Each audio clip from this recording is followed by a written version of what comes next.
첫 시간 주님께 안녕하세요. 대강교회 오훈 목사입니다. 6월 24일 토요일입니다. 하나님 우리에게 주신 말씀은 레위기 25장 35절에서 55절 말씀입니다. 내 형제가 가난하게 되어 빈손으로 내 곁에 있거든 너는 그를 도와 거류민이나 동거인처럼 너와 함께 생활하게 하되 너는 그에게 이자를 받지 말고 내 하나님을 경외하여 내 형제로 너와 함께 생활하게 할 것인즉 너는 그에게 이자를 위하여 돈을 구워주지 말고 이익을 위하여 내 양식을 구워주지 말라. 나는 너희의 하나님이 되며 또 가나안 땅을 너희에게 주려고 애굽 땅에서 너희를 인도하여 낸 너희의 하나님 여호와이니라. 너와 함께 있는 내 형제가 가난하게 되어 내게 몸이 팔리거든 너는 그를 종으로 부리지 말고 품꾼이나 동거인과 같이 함께 있게 하여 희년까지 너를 섬기게 하라. 그때에는 그와 그의 자녀가 함께 내게서 떠나 그의 가족과 그의 조상의 기업으로 돌아가게 하라. 그들은 내가 애굽 땅에서 인도하여 낸 내 종들이니 종으로 팔지 말 것이라. 너는 그를 엄하게 부리지 말고 내 하나님을 경외하라. 내 종은 남녀를 막론하고 내 사방 이방인 중에서 취할지니 남녀 종은 이런 자 중에서 사올 것이며 또 너희 중에 거류하는 동거인들의 자녀 중에서도 너희가 사올 수 있고 또 그들이 너희와 함께 있어서 너희 땅에서 가정을 이룬 자들 중에서도 그리할 수 있은즉 그들이 너희의 소유가 될지니라. 너희는 그들을 너희 후손에게 기업으로 주어 소유가 되게 할 것이라. 이방인 중에서는 너희가 영원한 종을 삼으려니와 너희 동족 이스라엘 자손은 너희가 피차 엄하게 부리지 말지니라.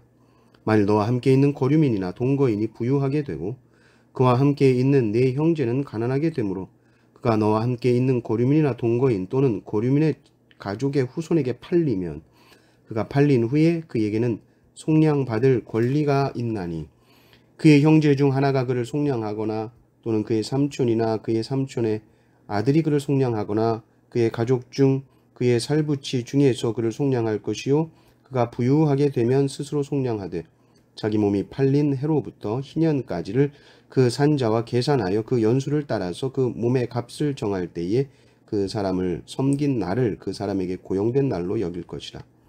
만일 남은 해가 많으면 그 연수대로 팔린 값에서 속량하는 값을 그 사람에게 도로 주고 만일 희년까지 남은 해가 적으면 그 사람과 계산하여 그 연수대로 속량하는 그 값을 그에게 도로 줄지며 주인은 그를 매년의 싹군과 같이 여기고 네 목전에서 엄하게 부리지 말지니라. 그가 이같이 속량되지 못하면 희년에 이르러는 그와 그의 자녀가 자유하리니 이스라엘 자손은 나의 종들이 됨이라. 그들은 내가 애굽 땅에서 인도하여 낸 내 종이요 나는 너희의 하나님 여호와이니라. 아멘. 십계명이 가르치는 바는 하나님 사랑 그리고 이웃 사랑입니다. 이 두 계명이 율법과 선지자의 강령이라 하셨죠. 오늘 레위기 말씀의 핵심도 이것입니다. 하나님을 경외한다는 것이 무엇이냐? 그것은 형제를 사랑하는 것이다 라고 말씀하시죠. 오늘 레위기 25장 36절 또 43절을 보십시오. 너는 그에게 이자를 받지 말고 내 하나님을 경외하여 내 형제로 너와 함께 생활하게 할 것인즉 43절도 너는 그를 엄하게 부리지 말고 내 하나님을 경외하라 이렇게 나옵니다. 하나님을 경외하는 것과 형제를 사랑하고 섬기고 배려하는 것이 이렇게 붙어 있습니다. 오늘 말씀 이 전반부를 보면 가난한 자를 도와주라. 그리고 형제에게 돈을 빌려주면 이자 받지 말아라. 가족이니까. 이스라엘 동족들은 다 한 형제요 가족인데 그들이 너무 힘들어서 먹고 살 것이 없어서 살기 위해서 생존 때문에 빌렸는데 그 이자를 받아서 자기의 재산을 더 불리고 축적한다? 그런 일은 하지 말아라.